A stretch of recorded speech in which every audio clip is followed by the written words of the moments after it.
नमस्कार, news India देख रहे हैं आप। मैं हूं आपके साथ पूजा अग्रवाल। शाम के 6 बज चुके हैं और 6 बजने के साथ ही समय हो चुका है सबसे बड़े डिबेट शो इंडिया के सवाल का। 2 राज्यों में विधानसभा का चुनाव होना है, लेकिन इससे पहले देश की सियासत में जुबानी जंग तेज हो गई है। नेताओं के बयान का स्तर लगातार गिरता जा रहा है। कोई किसी पार्टी को कुत्ता तो कोई किसी को आतंकी बता रहा है। लेकिन अब इन सब के बीच देश के नेता आगे निकलकर कहीं नेताओं को सच गोली ना मार दे, ये एक बहुत बड़ा सवाल है कि कहीं सच में ही आरोपों के बीच एक दूसरे की जान ना ले ले, क्योंकि बयान का स्तर गिरता ही जा रहा है। चाहे वो कांग्रेस हो, बीजेपी के नेता ही क्यों ना हो, सब अपने मुंह से आग उगलने का काम कर रहे हैं। आज इसी पर करेंगे चर्चा, लेकिन उससे पहले एक बहुत छोटी सी रिपोर्ट है, वो आपको दिखाते हैं। देखिए, तो देखिए रिपोर्ट भी हम आपको दिखाएंगे, लेकिन फिलहाल आरोप प्रत्यारोप का दौर जो है वो इस कदर है कि चाहे भारतीय जनता पार्टी हो या फिर इंडिया अलायंस हो, दोनों ही तरफ से खुलकर वार चल रहा है। खासकर उत्तर प्रदेश की अगर हम बात कर लें तो उत्तर प्रदेश में तो फिर भी उपचुनाव होने हैं, महाराष्ट्र और झारखंड में विधानसभा चुनाव होने हैं, लेकिन इंडिया अलायंस को घेरने का काम एनडीए बखूबी कर रही है। और सिर्फ एनडीए ही नहीं, बल्कि इस बार तीखा हमला प्रधानमंत्री नरेंद्र मोदी, गृह मंत्री अमित शाह और खुद मुख्यमंत्री योगी आदित्यनाथ कर रहे हैं। अब योगी आदित्यनाथ के महंत होने पर भी सवाल खड़े होने लगे हैं। आपको याद होगा, मुख्यमंत्री योगी आदित्यनाथ ने एक बयान दिया था, बटेंगे तो कटेंगे, और उसके बाद ही पीएम मोदी ने कहा था, एक रहेंगे तो सेफ रहेंगे। बस इसके बाद से ही शुरू हुआ ये जुबानी जंग, ये घमासान, जिसमें लगातार अखिलेश यादव अलग अलग तरह के नारे दे रहे हैं, स्लोगन दे रहे हैं। कई ऐसे बैनर और पोस्टर है जो आप उत्तर प्रदेश के अलग अलग जिलों में देखेंगे, जहां लगाए गए हैं। न केवल अखिलेश यादव ने यह कहा कि जुड़ेंगे तो जीतेंगे, बल्कि अखिलेश यादव ने यह भी कह दिया है कि एक देश एक चुनाव की बात करते हैं, एक साथ परीक्षा कराने में आखिर हर्ज कैसा है।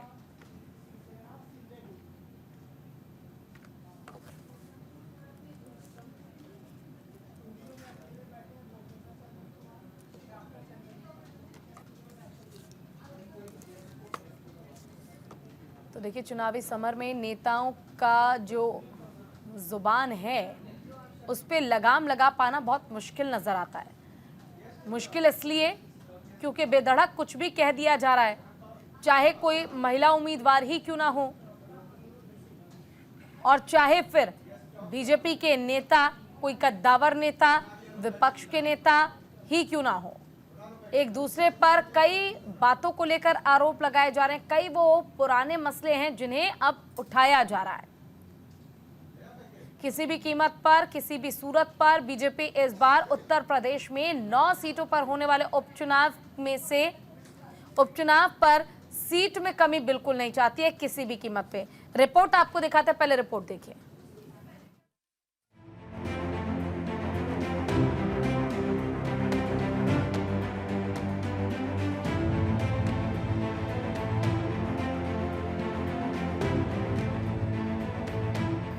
देश के 2 राज्यों में विधानसभा चुनाव होना है। देश की सभी राजनीतिक पार्टियां चुनावों को जीतने के लिए लगातार प्रचार कर रही हैं। लेकिन चुनावी प्रचार में देश के सियासतदानों की लगातार भाषा ही गिरती जा रही है। चुनावों की तपिश इतनी है कि नेता अपने मुंह से आग निकालने से पहले जरा सा भी नहीं हिचक रहे हैं। नेताओं की बयान ऐसे कि देश की फिजाओं में धार्मिक उन्माद और जहर बोलने का काम कर रही है। नेताओं की भाषा का स्तर लगातार गिरता जा रहा है। बयान बिरो में देश की किसी पार्टी के नेता का कम हाथ नहीं है। सभी पार्टियां जहरीले बयानबाजी में अपना बराबर का योगदान दे रही हैं। देश में बटेंगे तो कटेंगे की सियासत के बीच जूते, लात सहित गोली मार देने जैसे शब्दों का इस्तेमाल होने लगा। कांग्रेस अध्यक्ष खड़गे ने योगी को आतंकी तक बता दिया, जिसके बाद विवाद और बढ़ गया। योगी ने इस सब के जवाब में कहा कि मैं योगी हूं और एक योगी के लिए देश पहले होता है। खड़गे जी, आपके लिए कांग्रेस की तुष्टीकरण की नीति पहले है।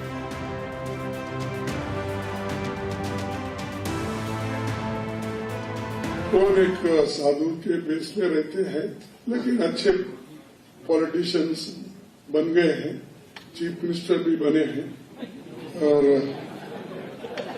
उनका गेरुआ कपड़े पहनते हैं और सर पे बाल भी नहीं रखते। तो ऐसे एक नेता है जो बीजेपी ने पैदा की है। ठीक है कि हम उससे कोई, मैं ये कह रहा हूं उनको, बीजेपी को, या तो सफेद कपड़े डालो या तो सन्यासी कपड़े डालते हो, गेरुआ डालते हो, पॉलिटिक्स से बाहर हो जाओ।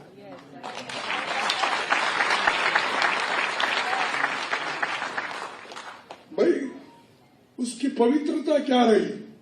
एक तरफ गेरुआ कपड़े डालते हो, जज साहब आपको पूछ रहा हूं, एक तरफ गेरुआ कपड़े डालते हो, दूसरों को उपदेश करते हो, बटेंगे तो कटेंगे बोलते हो, और ये क्यों डाले? अरे आपका काम तो सब कुछ जोड़ना, सबसे प्रेम से बात करना, सबको एक रखना।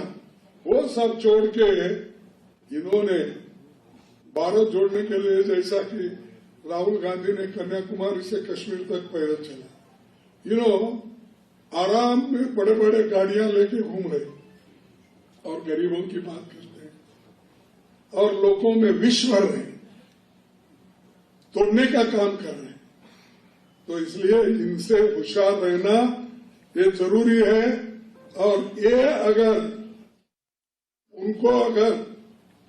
मैं अपील करता हूं आपसे कि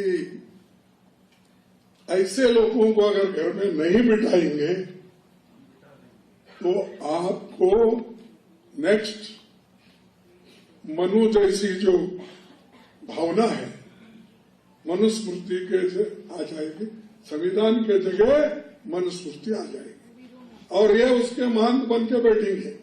लगातार 3 दिन से कांग्रेस के अध्यक्ष श्री मल्लिकार्जुन खड़गे जी की बात को देख करके वे मुझ पे बहुत नाराज हो रहे हैं। वे नाम पीले बनने जा रहे हैं मेरे मुझ पर कि मैं इस प्रकार की भाषा का प्रयोग क्यों कर रहा हूं। खड़गे जी, मैं एक योगी हूं और एक योगी के लिए देश पहले होता है, राजनीतिक स्वार्थ बाद में। यही अंतर है एक योगी में और आप में कि मेरे लिए देश पहले है, क्योंकि मेरे नेता मोदी जी ने हमें यही बताया है कि पहले हर काम देश के नाम। लेकिन आपके लिए कांग्रेस की तुष्टीकरण की नीति पहले है और यही कारण है कि आप सच्चाई न बोल पा रहे हैं न समझ पा रहे हैं। वहीं महाराष्ट्र में बयानबाजी की सियासत तेज होती जा रही है। महाराष्ट्र के वर्सोवा में प्रचार के दौरान एआईएमआईएम चीफ ओवैसी ने 10 नवंबर को डिप्टी सीएम देवेंद्र फडणवीस पर मुसलमानों को डराने धमकाने का आरोप लगाया था। इसके 24 घंटे बाद फडणवीस ने पलटवार करते हुए कहा कि ओवैसी महाराष्ट्र में औरंगजेब का महिमा मंडन कर रही है। महाराष्ट्र की सियासत तू मैं से आगे निकल गई और हैदराबादी भाईजान पर आ गई। फडणवीस ने कहा कि महाराष्ट्र में आकर कोई औरंगजेब का महिमा मंडन कर रहा है। भारत का सच्चा मुसलमान औरंगजेब को अपना हीरो नहीं मानता। सुनो देवेंद्र फडणवीस, तुमने कई एमएलएस को खरीद लिया, चोरी कर ली, तो तुमको क्या बोला जाए? डाकू बोला जाए या चोर बोला जाए?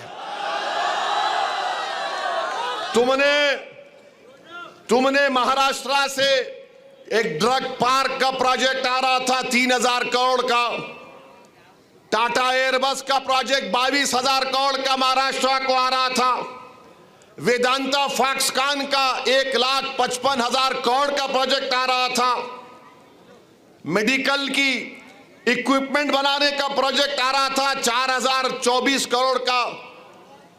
अरे देवेंद्र फडणवीस, तेरे को इतनी हिम्मत नहीं हुई तो रोक दिया उसको, गुजरात कहीं को जाने दिया रे? हाँ, 1,80,000 करोड़ का प्रोजेक्ट महाराष्ट्र को नहीं आया, गुजरात को चले गया। क्यों? तुम तुम्हारे पप्पा जी से डर गए थे मोदी के। ये फिर आप देखो, और हम बताना चाह रहे हैं, फडणवीस ये समझते हैं क्योंकि वो फडणवीस हैं तो असदुद्दीन ओवैसी को दबा सकेंगे, क्योंकि वो फडणवीस हैं तो ये चाहते हैं कि लोग उनके पैरों के पास बैठ जाएं। वो फडणवीस हैं तो ये समझते हैं कि वो मुझे जिहाद या धर्म युद्ध के नाम से पुकारेंगे। वो फडणवीस हैं तो समझते हैं कि मैं असदुद्दीन ओवैसी को नीचे गिराऊंगा। अरे देवेंद्र फडणवीस, तुम जिस चीज को लाना चाहते ना औरंगाबाद में, वो चीज कभी नहीं आएगी इंशाअल्लाह ताला। मैं लिख के रख रहा हूं। और आजकल तो ये ओवैसी भी यहां आने लगा है। मेरे हैदराबादी भाई, उधर ही रहना, इधर को मत आना, इधर को तुम्हारा कोई कामा नहीं है। अरे भाई, मैं समझ नहीं पा रहा हूं ये क्या यहां पर हो रहा है।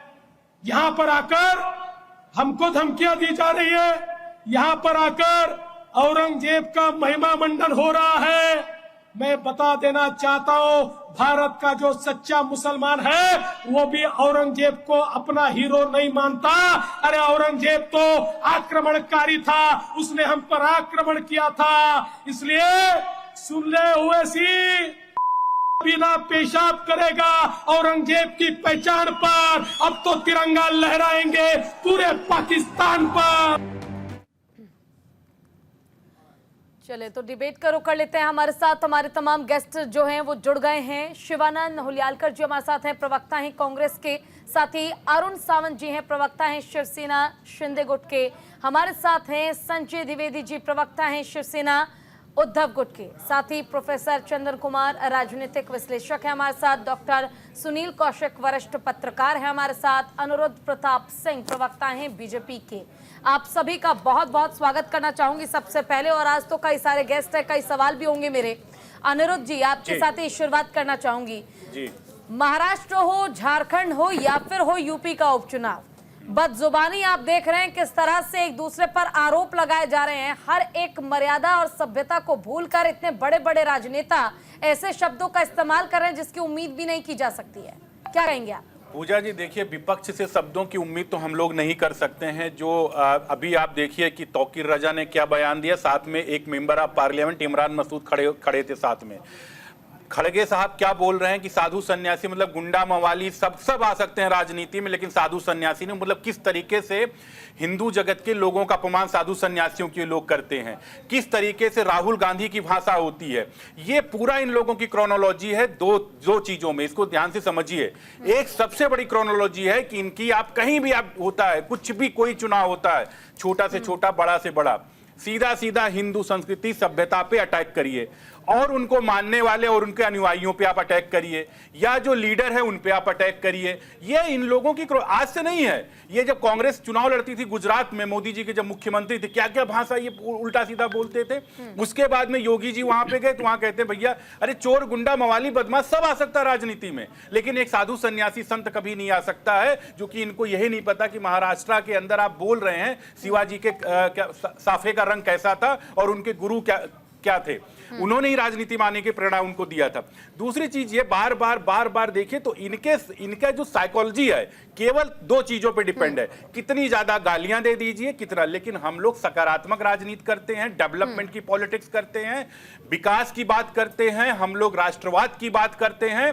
इनसे हम लोग लोगों की अपील ये करते हैं, इनके भटकाव में मत आइए, एक रहिए, बटिए मत, क्योंकि ये तो बटेंगे तो कटेंगे वाली स्थिति में हैं, क्योंकि ये चाहते हैं कि हम लोग बटे और ये लोग खूब आनंद उठाएं, खूब मजे लें। बिल्कुल, देखिए, लेकिन बटेंगे तो कटेंगे की राजनीति की शुरुआत बीजेपी ने ही कहीं ना कहीं की है। शिवानंद जी, आपके पास आना चाहूंगी। बहुत आरोप लगाए जा रहे हैं, कई बार सवाल यही खड़े हुए हैं कि भाई कांग्रेस को क्या हो गई, आखिर हार को क्यों नहीं पचा पा रहे हैं, और हार ना पचा पाने की वजह से अंदरूनी कलह तो आप ठीक नहीं कर पा रहे हैं, लेकिन हाँ, बदजुबानी जो है आप और आपके सहयोगी दल खूब जमकर कर रहे हैं। क्या कहेंगे आप?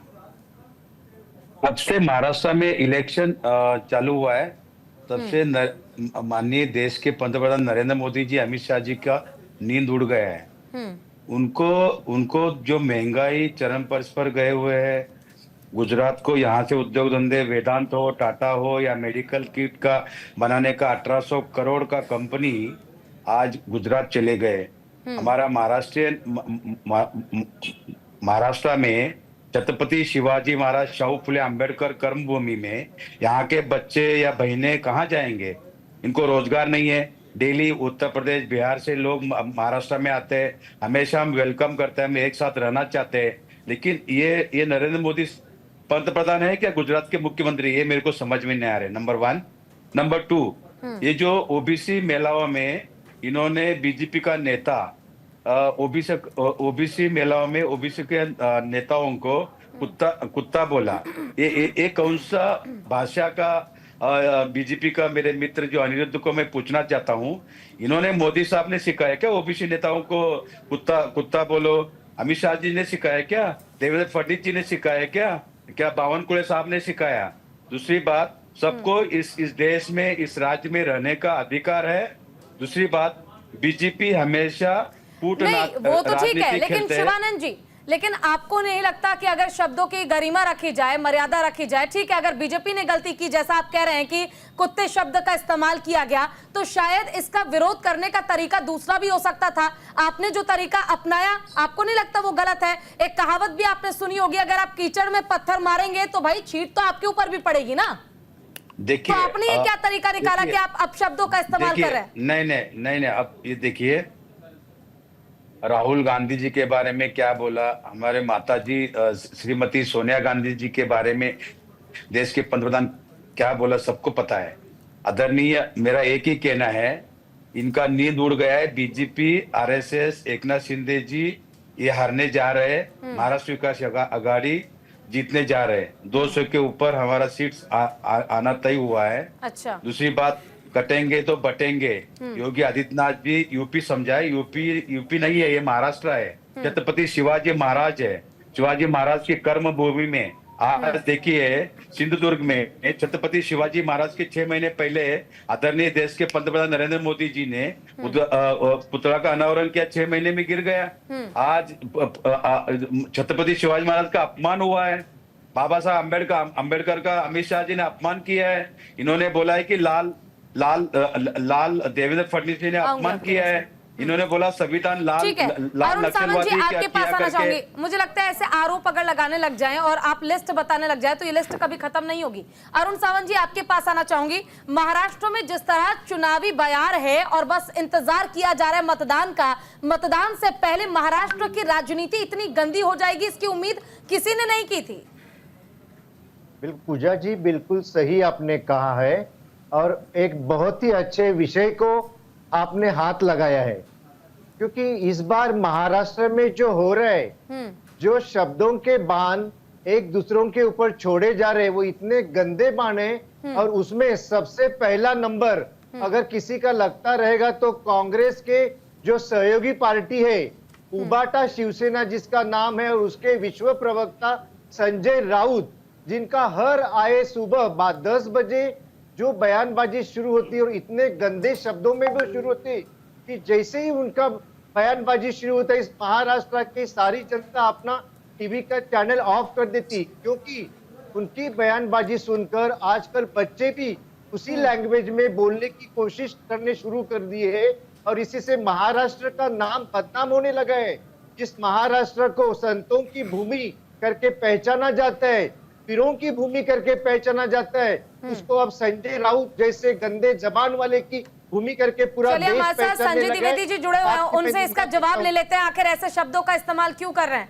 बताइए संजय जी, माहौल खराब करने की कोशिश क्यों की जा रही है? राजनीति है, चुनाव है, ठीक है, आपको जरूरी है कुर्सी की, लेकिन बावजूद इसके कुर्सी के लिए क्या आप ऐसे शब्दों का इस्तेमाल करेंगे, समाज में गरिमा को और ज्यादा खराब करेंगे? देखिए पूजा जी, ताली एक हाथ से नहीं बजती है, अब क्रिया की प्रतिक्रिया होती है। आज जो भारतीय जनता पार्टी चल रही है, यानी आप ये मान रहे हैं ना कि ताली आपने भी बजाई है? तो पहले सुन लीजिए पूजा जी, हम जो बात कहना चाह रहे हैं वो सुन लीजिए। बोलिए। 2000 आज जो भारतीय जनता पार्टी चल रही है, चाल चली चेहरा कुछ नहीं। ये क्या बोल रहे हैं, क्या नहीं बोल रहे हैं, क्या करेंगे, क्या नहीं करेंगे। आप गौर करिए, 2014 से पहले अटल बिहारी वाजपेयी वगैरह पार्टी में थे, लालकृष्ण आडवाणी थे, उसमें क्या था, नेता, नियत और नारा। नेता एक में थे अटल बिहारी वाजपेयी, नारा उनका जो हो जाता था वही होता था, और जो उनकी नियत थी वो देश को बनाने की नियत होती है। अगर एक सीट हमको नहीं मिली है तो वो तोड़फोड़ करके सरकारें नहीं बनाते। लेकिन 2014 के बाद से जब तक माननीय मोदी जी इस देश के प्रधानमंत्री बने हैं या उनका नाम अनाउंस हुआ है, उन्होंने एक सूत्री कार्यक्रम किया है जहाँ पे भी सरकार हम नहीं बना पा रहे, चाहे महाराष्ट्र हो, चाहे कर्नाटक हो, चाहे उत्तराखंड हो, चाहे मध्य प्रदेश हो, हम तोड़ फोड़ के सरकारें बना लेंगे।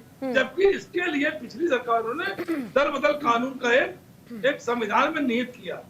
तो दल बदल कानून को भी किनारे रख के हमें सरकार बनानी है, चाहे हम चुनाव को खरीदना पड़े। अब चूंकि प्रधानमंत्री है, गृह मंत्री है, तो चुनाव आयोग but natural, ED, CBI, IT, क्योंकि संवैधानिक संस्था है, ये गृह मंत्री और प्रधानमंत्री के अंडर में चलती है। तो इनके मार्फत से जो महाराष्ट्र में जो गठबंधन तोड़ा गया, चाहे एनसीपी तोड़ा जाए। देखिए संजय जी, अभी भी आरोप लगाने के अलावा जो जवाब मैंने आपसे मांगा था वो जवाब मुझे नहीं मिल पाया है। अगर आरोप लगाते रहेंगे तो इस डिबेट का तो कोई मतलब ही नहीं है ना, क्योंकि हम एक निष्कर्ष निकालने की कोशिश कर रहे हैं। ठीक है, हमारे साथ प्रोफेसर चंदन कुमार जी जुड़े हुए हैं, राजनीतिक विश्लेषक है, उनका रुख कर लेती हूँ। चंदन जी, संजय जी आऊंगी दोबारा आपके पास। चंदन जी, आप तो राजनीतिक विश्लेषक है, जो सब कुछ चल रहा है महाराष्ट्र, झारखंड और उत्तर प्रदेश में होने वाले उपचुनाव को लेकर, इसे आप किस तरीके से देखते हैं? आपको क्या लगता है ये राजनीति का रुख आखिर किस ओर जा रहा है? देखिए, समकालीन भारत में जिस प्रकार से राजनेताओं का और राजनीतिक दलों का जो बयानबाजी है वो कहीं ना कहीं असभ्य लोकतंत्र को प्रदर्शित कर रहा है।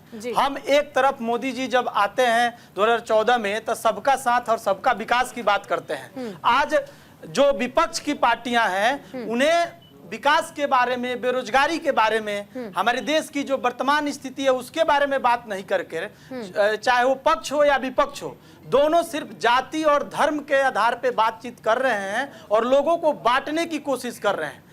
जिस प्रकार से जैसे हम लोग एक अखंड भारत की कामना कर रहे हैं कि हम अखंड भारत हमारा होगा, लेकिन इस प्रकार की बयानबाजी से मुझे ऐसा प्रतीत होता है कि अखंड भारत का जो सपना है और जो वर्तमान में जो भारत है कहीं उसके ही ना अलग अलग हो जाए, विखंडित हो जाए। क्योंकि कटेंगे तो बटेंगे तो कटेंगे, एक है तो नेक है, इस तरीके की बयानबाजी से बेहतर है कि आपने जो किया है वो बात करें जी। एक जैसे राम मनोहर लोहिया बोलते थे कि जिस प्रकार से लोग देखिए, कहीं ना कहीं अब लोग मुद्दों से भटकाकर एक अलग ही तरह की राजनीति करने की कोशिश कर रहे हैं। आप सभी हमारे साथ बने रहिएगा, आगे भी ये चर्चा जारी रहेगी और जो अपशब्द बोले जा रहे हैं, जो बदजुबानी जारी है, इस मुद्दे को लेकर आज आगे भी करेंगे चर्चा। वक्त छोड़ से ब्रेक का है, कहीं मत जाइएगा, बने रहिए हमारे साथ।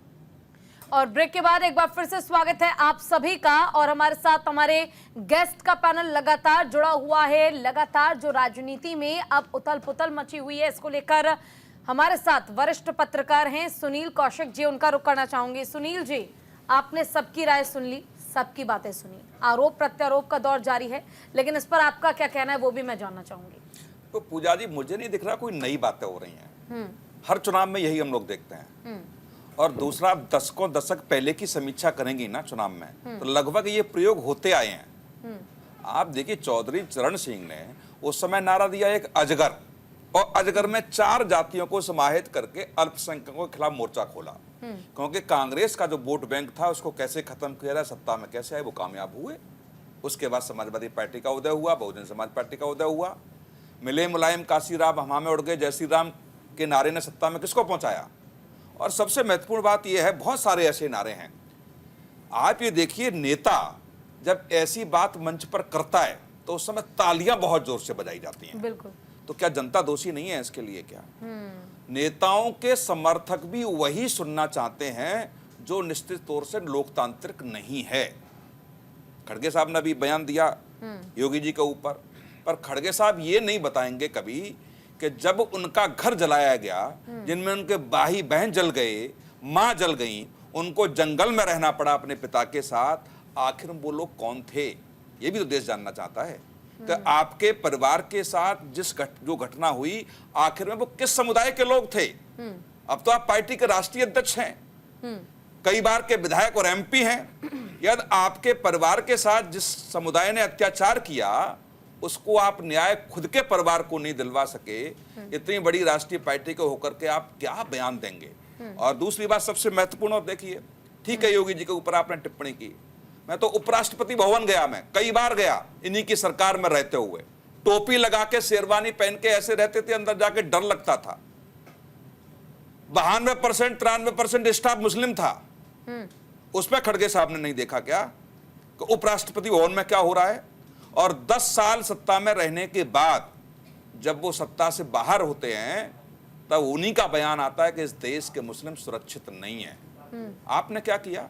10 साल उपराष्ट्रपति रहे, किसी विशेष आपके समुदाय के साथ इस देश में कोई घटना घटी, आपने दौरे किए, आपने कोई आयोग बनाया, आपने सरकार से कोई स्पष्टीकरण मांगा?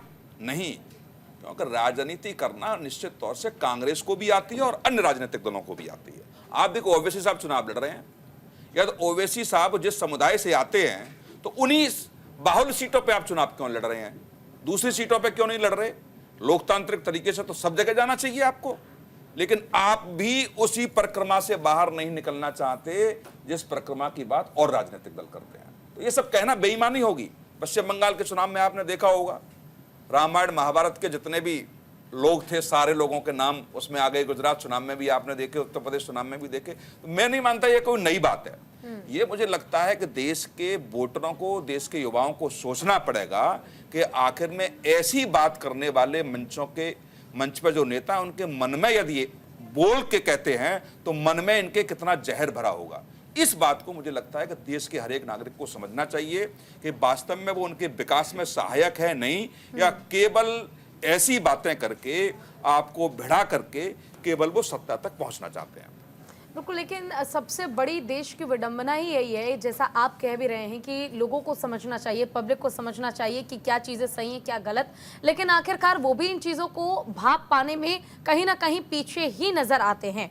अनुरुद्ध जी, आपके पास आना चाहूंगी। उस समय आपने कहा भी था, आपको कुछ कहना था, कहिए क्या कहना चाहते हैं? मैं ये कह रहा हूँ कि शिवानंद जी ये बोल रहे थे अंबेडकर जी के लिए छाती कूटते रहते कांग्रेस, लेकिन उन्हीं अंबेडकर जी को भंडारा और बॉम्बे सेंट्रल से कांग्रेस ने चुनाव हराया। संविधान सभा का सदस्य नहीं बनने देना चाह रहे थे नेहरू जी कांग्रेस इनको, लेकिन किसी तरीके से जब उन्होंने कहा कि हम तो बिल्कुल नहीं एंट्री करेंगे, तो उसके बाद में किसी तरीके से उनको संविधान सभा का सदस्य बनने दिया गया। उसके बाद उन्होंने रिजाइन भी दिया। दूसरी चीज ये बात करते हैं कि बटेंगे कटेंगे, ये गलत नारा। भाई कैसे गलत नारा है? हरियाणा का चुनाव राहुल गांधी जाते, कांग्रेस जाती, मल्लिकार्जुन खड़गे जाते हैं तो जातियों के आधार पर बांटने की बात करते हैं। देश को उन्होंने 3 टुकड़ों में बांट दिया था, संप्रदाय के आधार पर बांट दिया था। उसके बाद आप महाराष्ट्र में जाते हैं तो आप राज्यों के आधार पर बांटने की बात करते हैं। 2014 के पहले बताइए ना कि महाराष्ट्र को जब आपकी यूपीए 1 यूपीए 2 सरकार थी, कितने किलोमीटर नेशनल हाईवे आपने महाराष्ट्र के अंदर डेवलप किए थे? आप ये बताइए ना कितना एफडीआई वहां पे आया हुआ था। आप ये बताइए ना कि मनरेगा से कितना बड़ा रोजगार आपने कितना ज्यादा फंड दिया था। क्योंकि आप क्या करते हैं, उस टाइम पर डेवलप नहीं कर रहे थे, डिस्क्रिमिनेट कर रहे थे कांग्रेस वर्सेस बीजेपी गवर्नमेंट के अंदर। तीसरी चीज ये आती है कि अगर चलिए ठीक है बटेंगे कटेंगे एक नारा, एक है तो सेफ रहेंगे ना भाई। अगर अंग्रेजी में वही कहा जाए यूनाइटेड स्टेट ऑफ अमेरिका बहुत बढ़िया है, यूनाइटेड किंगडम कहा जाए बड़ा अच्छा है, अगर उसको कहा जाए यूनाइटेड नेशन कहा जाए बड़ा अच्छा है। ये तो पूरी समाज की संस्कृति भाई, एक रहेंगे तभी तो सेफ रहेंगे। लेकिन जिनकी संस्कृति बड़ी हुई है सिर्फ बांटने का, अगर इन्होंने चुनाव, अभी शिवानंद जी बोले केवल महाराष्ट्र गुजरात का केवल बैठ के बोल रहे हैं। 13,000 किलोमीटर बनी है नेशनल हाईवे, वहां पे गुजरात में बनी होगी 3,000 किलोमीटर, लेकिन आपको आंखों से दिखाई नहीं पड़ेगा। आप इस संस्कृति से, इस चीज से निकलिए। और उसके बाद में जो आपके लोग हैं, कभी आप संतों का अपमान कर देते हैं, कभी आप क्या किसी नेता का अपमान कर देते हैं। राहुल गांधी जी अपनी भारत जोड़ो यात्रा को पूजा जी उठा के उनके दोनों मैप को देखिए, जो दोनों यात्रा चली थी, केवल उन्होंने भारत जोड़ो यात्रा ने उनके पूरे मैप उठा के देखिए, बंगाल में एंट्री नहीं मिली, ममता दीदी ने दिया, केवल मुस्लिम वोटर को जोड़ने के लिए उनकी सारी यात्रा थी, कश्मीर से लेके कन्याकुमारी तक। और ये बात करते हैं भारत जोड़ो की, मतलब उसको सीधी बोलो ना, मुस्लिम वोटर जोड़ो यात्रा थी वो आपकी। उसके बाद में आपके टीम में सबसे आगे झंडा लेके कौन चलता है? जो कहता भारत तेरे टुकड़े होंगे इंशाअल्लाह इंशाअल्लाह, वो आपके जाते। आपके टीम में कौन जाता? वो पादरी जाता है जो कहता कि भारत की भूमि को अगर छू लेंगे तो हमारा हाथ गंदा हो जाएगा और पैर गंदा हो जाएगा। तो आप बात करते हैं तो इसमें तो कहा ही जाएगा ना कि भाई ऐसे लोग हैं कि जो कहते हैं 15 मिनट में पुलिस हटा लो। ये कौन से लोग हैं? इसमें समाज जाति धर्म नहीं है, ये समाज की सामाजिकता है। यूनाइटेड नेशन भी बना, यूनाइटेड स्टेट ऑफ अमेरिका, क्योंकि अंग्रेजी शब्द है। भारत के अंदर क्या हिंदी शब्द को लेकर कोई चीज बोला जाता है? अगर हिंदी के गाने बने तो लोग उसको गड़बड़ बोल देते हैं, उसको कॉमेडी लेके चलते हैं। अगर वही गाने किसी दूसरे अल्फाज में बनाए जाते हैं तो उसको गंभीरता के साथ लेते हैं। तो अगर बटेंगे नहीं कटे, कम से कम इसको तो मानो एक रहेंगे, सेफ रहेंगे। लेकिन अनुरुद्ध जी, एक सवाल मैं आपसे ये भी करना चाहूंगी। देखिए, जैसा आपने जिक्र किया कि वो मुस्लिम जोड़ो यात्रा राहुल गांधी निकाल रहे थे, लेकिन आप एक बात बताइए, अगर विपक्ष मुसलमानों की राजनीति कर रहा है, पिछड़ों की, अल्पसंख्यकों की राजनीति कर रहा है, तो बीजेपी भी तो खुलकर हिंदू की राजनीति कर रही है ना, हिंदुत्व की बात कर रही है ना। देखिए, भारतीय बात ये नहीं कि मुसलमानों की लोग राजनीति कर रहे हैं, ये लोग मुसलमानों को बेवकूफ बना रहे हैं। आप ये बताइए, जब देश आजाद हुआ, नेहरू जी प्रधानमंत्री बने, उस टाइम जब 500 से लेकर 90% रियासत तो मुसलमानों की थी, उनकी हालत आज क्यों इतनी खराब होती चली जा रही, केवल पंचर जोड़ने तक की स्थिति पहुंचा दी है? क्योंकि ये लोग क्या है कि डर दिखा के, साहब ये इनके अंदर लीडर्स कौन डेवलप करते हैं, ये साथ किसका देते हैं? बात मुसलमानों और हिंदुओं की नहीं है, लोगों को समझना चाहिए। ये जब ये आके बोलते हैं कि जाकिर नाइक शांति का मसीहा है, अफजल जो है वो साहब है, इसरत बेटी है, जब ऐसे शब्दों का, आप याकूब मेनन जो जुडिशियल किलिंग होता है और बुरहान वानी हालात का मारा होता, आप उनके साथ आप आजमगढ़ देखिए, आजमगढ़ के अबू सलेम घर, ये जाके सब जितने लोग थे जाते हैं विपक्ष के लोग, लेकिन वहीं पे ब्रिगेडियर उस्मान उनके घर नहीं जाते हैं। आप बात करते गंगा जमुनी तहजीब के, गंगा जमुनी तहजीब में सबसे पहला वर्ड गंगा जमुनी कहां पे आया था? दारा सिकोह की किताब में आया था। लेकिन उन दारा सिकोह के भाई को, दारा सिकोह के औरंगजेब ने लटका के मार दिया। और जब औरंगजेब का रोड का नाम बदल के अब्दुल कलाम के नाम पे होने लगा तो लोग छाती कूटने लग जाते। मतलब अब्दुल कलाम को आप मुसलमान नहीं मान सकते हैं। ठीक है, शिवानंद जी क्या कहेंगे आप? तुष्टीकरण की राजनीति आखिर कब तक करते रहेंगे? जो बीजेपी नेता, जो प्रवक्ता साहब अनिरुद्ध ने जो बात कर रहे हैं, आज भी आरएसएस के जो नागपुर में तिरंगा ध्वज है क्या? बताइए। इन्होंने महात्मा गांधी जी का हत्या किया, नथुराम गोडसे की पूजा करते हैं, वो है क्या? हाँ, कटेंगे तो बटेंगे। हमेशा आप लोगों को धमका, कितना हिंदुओं को आपने नौकरी दिया बताओ? अगर आपके पास प्रूफ है तो हिंदू खतरे में है, उल्टा 10 साल में हिंदू खतरे में है। आपसे शिवानंद जी आप बताइए, पालघर में क्या हुआ था? औरंगाबाद में तो आपकी महाविकास आघाड़ी सरकार थी, वहां मंदिरों के ऊपर पाकिस्तान के झंडे लहराए जा रहे थे। पंतप्रधान नरेंद्र मोदी जी जाके पाकिस्तान में बिरयानी खाते, ये चलता है। आप लोग मुस्लिम को, राहुल गांधी क्या करते हैं जब डोकलाम के अंदर वहां पे मुस्लिम आपस में दो सैनिक लड़ रहे होते तो रात में चाइना में क्या चाइनीज खाने जाते, चाइना एम्बेसी में? नहीं, बीजेपी ने 20,000 करोड़ रुपए फंड वो स्टेट हेड है भाई, प्रधानमंत्री जी स्टेट है। राहुल गांधी जी किस कैपेसिटी से चाइनीज एम्बेसी में जाते हैं नूडल्स खाने के लिए? नहीं, देखो, आप हिंदू मुस्लिम करके करना क्या चाहते हो? लोगों को डराना, धमकाना, यही बिजनेस है आपका बीजेपी आरएसएस का। हाँ, एक भी महिला आरएसएस में नहीं है। क्यों नहीं है बताइए? क्योंकि आप लोगों का कूटनीति हमको नहीं, आप बताओ ना कि वायनाड का आज भी देखिए, ये बताइए ना कि वायनाड का चुनाव किस दलित को और किसको दिया? केवल आपने परिवारवाद को बढ़ाया, वहां पे प्रियंका वाड्रा को आप चुनाव लड़ा रहे हैं। राहुल गांधी आप क्यों नहीं लड़ा पा रहे हैं वहां पे किसी और दलित को? आपकी बातों में डिस्क्रिमिनेशन रहता है, क्योंकि आप इधर की बात उधर की बात, आए बाएं सारी चीजें बोलते हैं। विश्व गुरु है तो बताओ क्या कौन सा विश्व गुरु है भाई? अगर देश के नरेंद्र मोदी जी क्या यूथ और युवाओं को क्या मैसेज दे रहे हैं? क्या भाई राहुल गांधी के रोजगार का ठेका नरेंद्र मोदी जी ने भारतीय जनता पार्टी ने नहीं लिया। हाँ, बहु निकलने के बाद 54 साल की युवा को करीब 22 से ज्यादा चुनाव वो हार के बैठे हुए, आप उनको सर पे लेके घूम रहे हैं। चलो ठीक है, क्या बात कर रहे हैं? हमेशा डराना, धमकाना, जाति में मतलब आप हिंदुओं में साधुओं का आप क्या कहेंगे कि वो चुनाव में नहीं आ सकते हैं? मतलब आप उनका अपमान करेंगे सनातन का? बैठे आप सनातन का अपमान करोगे? हमारे आदरणीय नेता राहुल गांधी जी ने कन्याकुमारी से लेकर, बोले संजय जी, बोलिए। सबको गरीब मैंने कभी भाजपा के लोगों ने समय दे दिया। सोनिया सेना में चले ही गए हैं। मोहब्बत की आप तो पीटी नहीं मुझे छठी पर बैठ के जाके ना धमकाना आपके प्रधानमंत्री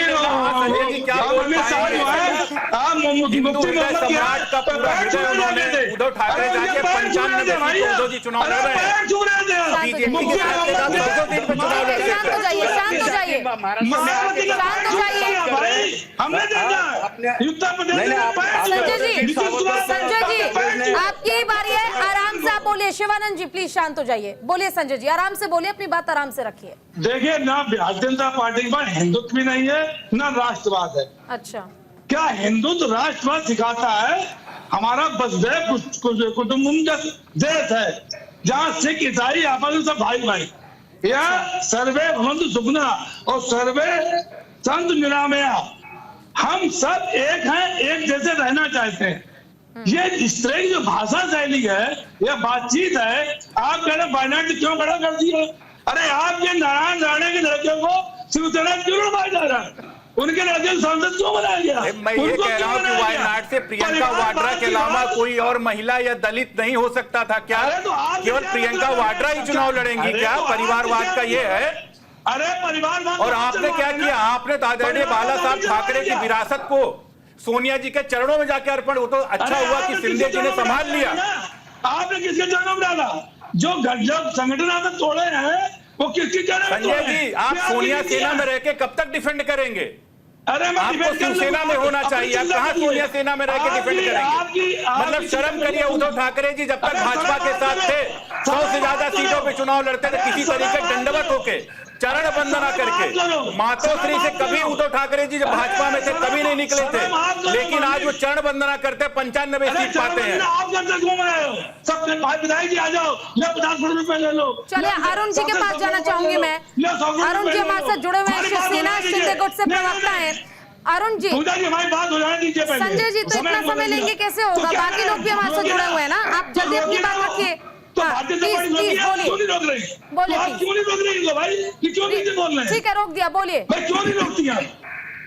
बोलिए मैं बोलिए। कह रहा हूँ कि इस देश में वसुधैव कुटुंबकम की हमारा है।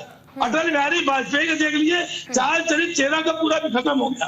आप पार्टी छोड़ के सरकार बनाने में विश्वास करते हैं, 50 खोखा एकदम हो गए। अगर शिंदे जी को इतना वो था प्रेम आप हिंदू छोड़ने का या उद्धव ने छोड़ दिया, तो 2014 और 2019 जब सरकार बन रही थी क्यों नहीं अलग हुए? वो सारे विधायक लेके वो 2.5 साल बाद क्यों अलग होते हैं? जब वो मंत्री बन गए, मलाई भी खा ली, इसके बाद अलग हो गए वो, तब क्यों अलग हो गए?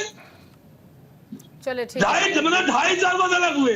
उनको 2014 में याद नहीं आई? ठीक है ठीक है। कि हम भारतीय जनता पार्टी से गठबंधन हुए। अरुण जी देखिए, दो शिवसेना, एक तरफ उद्धव गुट, दूसरी तरफ शिंदे गुट। शिंदे गुट के लिए ये कहा जा रहा है कि जैसे तैसे जोड़ तोड़ की राजनीति करके तो आपने सरकार बना ली, लेकिन इस बार पॉसिबिलिटी काफी कम लग रही है। क्या कहेंगे विपक्ष? पूजा जी कोई पॉसिबिलिटी कम वगैरह का चांस है नहीं।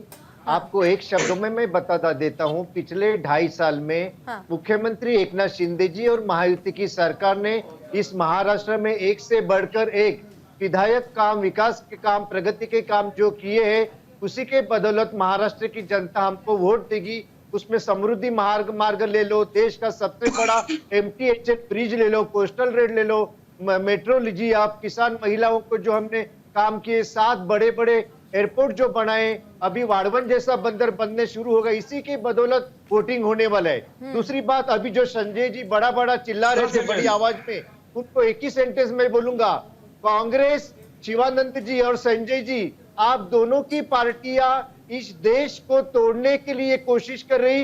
30 का एक रिपोर्ट आया है अभी, ताजा रिपोर्ट, 30 यानी Tata institute of social sciences, जो सोशल वर्क में काम करती। आप वहाँ जोड़ने गए ना, आप आगे तोड़ के 50 हो के एकदम करके आप तोड़ने गए।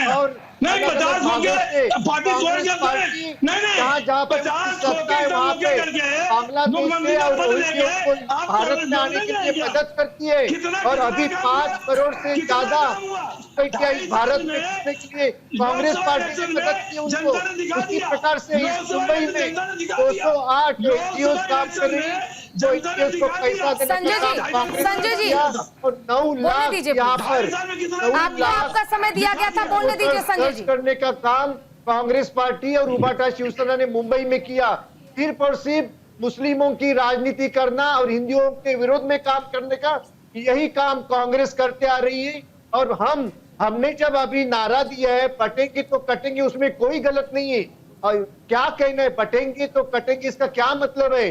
मतलब है उसका, अगर आप अलग अलग जातियों में बटोगे, अलग अलग जाति धर्म में रहोगे, अलग अलग समाज में रहोगे, तो आप अलग हो जाओगे, आप हार जाएंगे। इसीलिए हमने आह्वान किया है कि आप सब एक हो जाइए, एकजुट हो जाइए, तो भारत भी सशक्त होगा। 2014 के बाद 2014 के बाद जातियां बढ़ गई, 2014 के बाद जातियां बढ़ गई, 2014 जातियां थी, तब सनातन खतरे में नहीं था। चले चंदन जी के पास जाना चाहूंगी मैं, ठीक है संजय जी, आप बात पूरी नहीं करने दे रहे, बीच में आप बोल रहे हैं, और जब आपका समय था तब आप दूसरों को बोल रहे थे। नहीं 10 सेकंड दीजिए। 2014 से पहले क्या हिंदू सुरक्षित नहीं था? 10,000 के बाद 2014 के बाद हिंदू अनुसूचित हो गया, जातियां बढ़ रही है। इसके मतलब क्या हुआ? हिंदू और राष्ट्र होते हुए अगर देश सुरक्षित नहीं है तो क्या मतलब इसका? लेकिन इस अगर नहीं है, देश सुरक्षित 2014 के बाद हिंदू प्रधानमंत्री जिस तरह के शब्दों का इस्तेमाल किया जा रहा है ना सर, पक्ष और विपक्ष की ओर से, इससे तो यही लगता है कि देश न तो इधर सुरक्षित है ना उधर सुरक्षित है। ये तो आप छोड़ दीजिए कि अगर इस हाथ से गया तो उस हाथ में सुरक्षित हो जाएगा। चंदन कुमार जी राजनीतिक विश्लेषक है, उनका रुख करना चाहूंगी। चंदन जी, एक समय था जब मंच पे नेता चढ़ते थे तो लगता था कि मुद्दों की बात होगी, मुद्दों का समाधान होगा, जो समस्या है उसे खत्म किया जाएगा जनता के लिए। लेकिन अब जब नेता चढ़ते हैं मंच पे, पहली बात बहुत कम लोग होते हैं जो सुनना पसंद करते हैं, जो पहुंचते भी हैं सुनने के लिए, तो आप स्तर देख रहे हैं कितना ज्यादा डाउन हो चुका है कि लोगों को समझ ही नहीं आ रहा। आजकल लोगों का इंटरेस्ट खत्म हो चुका है वोट देने से। बिल्कुल आपने सही कहा। जिस प्रकार से जो राजनीति है अशिक्षित और असभ्य लोगों का एक मंच बनता जा रहा है, एक संगठन बनता जा रहा है, और ये अशिक्षित और असभ्य लोग अमर्यादित भाषाओं का जिस प्रकार से प्रयोग कर रहे हैं राजनीतिक में, ये सभ्य लोकतंत्र का कहीं ना कहीं सभ्य लोकतंत्र का गला घोट रहा है।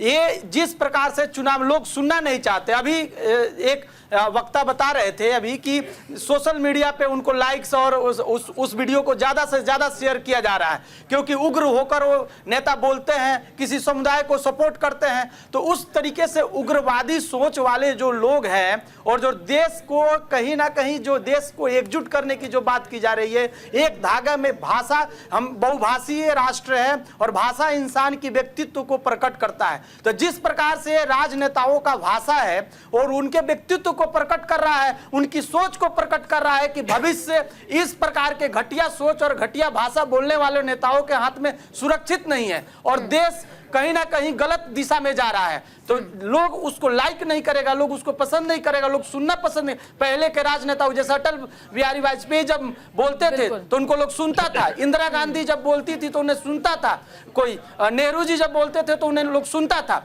आज कैसा समय आ गया है, सिर्फ जाति धर्म हिस्सेदारी भागीदारी की बात चल रही है, बटना कटना एक, इसका क्या तात्पर्य है? ये कहीं ना कहीं भारतीय राजनीति को गर्त में ले जा रहा है। और सिर्फ जैसे अभी बिहार में उपचुनाव हो रहा है, मैं आज ही सुन रहा था, कोई एक नेता था बोल रहा था कि पिछले बार हम लोग लोहे की रॉड से मारे थे, इस बार डंडा से लाठी से मारेंगे। बताइए इसका क्या अभिप्राय है?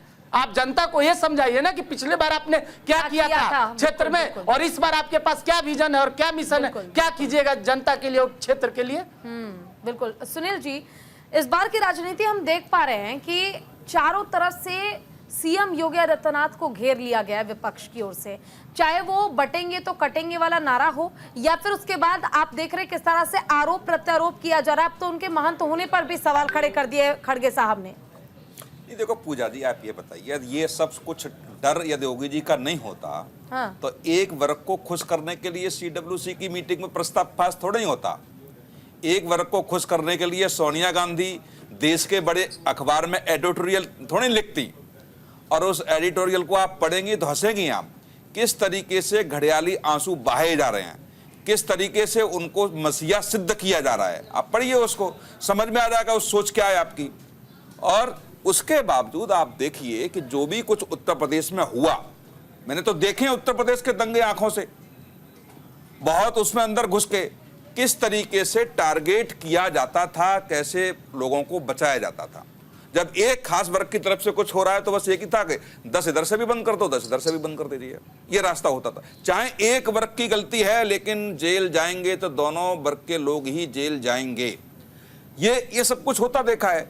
मार्च या फरवरी 2013 का देखिए आप, सोनिया गांधी मिलती हैं कहां पर, दिल्ली के दरबार में जाकर के, जामा मस्जिद के इमाम बुखारी से जाके मिलके, और दूसरे दिन अखबार पढ़िए पहले पेज की खबर, किस तरीके से इमाम बुखारी अपील करते थे।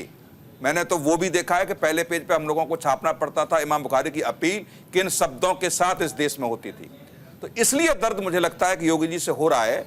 आप अब जब खुद एक ऐसा खुला मैदान सामने की पार्टी को दे देंगे, आपको यदि एडिटोरियल लिखना था एक पक्ष को खुश करने के लिए, तो बांग्लादेश पे भी लिख देती है एडिटोरियल।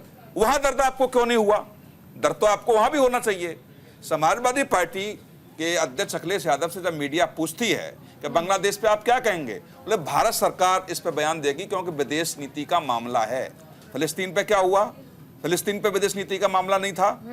फिलिस्तीन पे CWC की मीटिंग में प्रस्ताव क्यों हुआ? फिलिस्तीन पे मीडिया के सामने क्यों बोला गया आकर के? तो ये सब मुझे लगता है कि यदि आप और दूसरी बात सबसे महत्वपूर्ण, आप देखिए तमाम जगह बड़े शहरों में आप देखेंगे कि लोग सड़कों पे थे पक्ष में। तो दर्द यह होता है कि जब देश का बंटवारा इस देश में हुआ तो एक खास वर्ग वहां चला गया, उन्होंने धार्मिक आधार पर अपने देश को बना लिया, लेकिन कुछ लोग अच्छे लोग यहां रह गए। उन अच्छे लोगों में इतने अच्छे लोग हैं कि यदि पाकिस्तान में कुछ होता है, बांग्लादेश में कुछ होता है, फिलिस्तीन में हमास के साथ कुछ होता है, तो पेट में दर्द उनके यहां जरूर होता है। जब पेट में दर्द यहां होता है तब सवाल खड़े होते हैं कि जब उन लोगों ने आपको नहीं पूछा, जब वो लोग आपको छोड़ के चले गए, और आपने उस समय जब देश का बंटवारा हुआ बड़ा सहज इस भारत देश में रहने के लिए आपने स्वीकृति दी और आपने मन बनाया, उसके बावजूद भी क्या आपके पेट में बार बार उमड़ क्यों उठती है उन लोगों को लेकर के? सवाल तब खड़े होते हैं और राजनीतिक संगठन उनके साथ खड़े होंगे जब आप राष्ट्रवाद की बात करेंगे। यदि बांग्लादेश में हिंदुओं के साथ कुछ हुआ, आपने देखा कि एक भी व्यक्ति सड़कों पर आया हो हिंदुओं के पक्ष में? क्या होगा? गुजरात में जब एक ट्रेन में कार सेवकों को जिंदा जला दिया गया, एक भी समुदाय का आया कि सब गलत हुआ, ये क्रिया क्यों हुई? जलाए एक भी संगठन ने उस समय बयान नहीं दिया। और कांग्रेस के उस समय के बयान आप देखिए, पता चल जाएगा कांग्रेस के कैसे बयान थे। तो जब क्रिया की प्रतिक्रिया होगी तब आपको दर्द होता है। क्रिया होगी क्यों? क्रिया को आप रोकने का प्रयास क्यों नहीं करते? और क्रिया हो भी गई तो मुझे लगता है कि उस समाज के बड़े लोग ये सुलझाने का काम करेंगे, उनको डांटने का काम करेंगे। कभी कभी बच्चे लड़ जाते हैं और एक बच्चे ने दूसरे बच्चे को पीट दिया तो घर वाले उसको डांटते हैं, तो सामने वाले को सुकून मिलता है कि चलो डांट तो दिया घर वालों ने। आप उनको वो भी करने के लिए तैयार नहीं है। यदि आपको दर्द होता है तो हिंदू हमेशा आपके साथ खड़े रहते हैं, लेकिन जब हिंदुओं के साथ दर्द होता है तब आप साथ खड़े क्यों नहीं होते? कश्मीर में कुछ हुआ, कहीं देश के किसी कोने में देखा आपने कि उनके समर्थन में लोग आए हों कि जम्मू कश्मीर में गलत हो रहा है? या तमाम दंगों में ऐसी चीज, 2000 से ज्यादा इस देश में दंगे हुए हैं धार्मिक आधार पर, कौन जिम्मेदार था? तो ये सब सवाल खड़े होते। अब योगी आ रहे हैं, निकल के बारी बातें हुई। और दूसरी सबसे महत्वपूर्ण बात, भारतीय जनता पार्टी का उदय कैसे हुआ? उसी विचारधारा को लेकर के हुआ है। तो जब विचारधारा वो कैसे छोड़ेंगे? किसी समुदाय को कैसे कोई राजनीतिक दल छोड़ सकता है जो उनके साथ सत्ता तक पहुंचाने में उनके साथ खड़ा रहा? ये मुझे लगता है कि राजनीतिक दलों को सोचना पड़ेगा, यदि खाई खत्म करनी है तो दोनों तरफ से होनी चाहिए, एक तरफ से कभी खाई खत्म नहीं हो सकती। बिल्कुल सुनील जी, देखिए, और कहीं ना कहीं राजनेताओं को सिर्फ सोचने की जरूरत नहीं है, उन्हें ये भी समझने की जरूरत है कि वो लोगों के सामने न केवल उन्हें इन्फ्लुएंस कर रहे हैं बल्कि खुद को और अपनी पार्टी को रिप्रेजेंट कर रहे हैं। अगर आप बेहतर तरीके से रिप्रेजेंट करेंगे तो ये न केवल देश के विकास के लिए बेहतर होगा बल्कि भारत की छवि को बाकी देशों के सामने भी बेहतर करेगा, खासकर राजनेताओं और बड़े बड़े पार्टियों के चेहरे को भी साफ लोगों के सामने स्पष्ट रखेगा। आप सभी का बहुत बहुत शुक्रिया, आप सब हमारे साथ जुड़े और अपना कीमती समय हमें दिया। तो देखिए, नेता, नीति और नीयत के बीच बहुत जरूरी है कि शब्दों की गरिमा को बरकरार रखा जाए। फिलहाल चुनाव अभी होना बाकी है। चुनाव जैसे जैसे नजदीक आएंगे वैसे वैसे सवालों के साथ बदजुबानी और तीखी होगी क्या, या फिर वक्त रहते इस जुबान को संभाल लिया जाएगा, ये बहुत बड़ा सवाल। फिलहाल के लिए बस इतना ही। नमस्कार।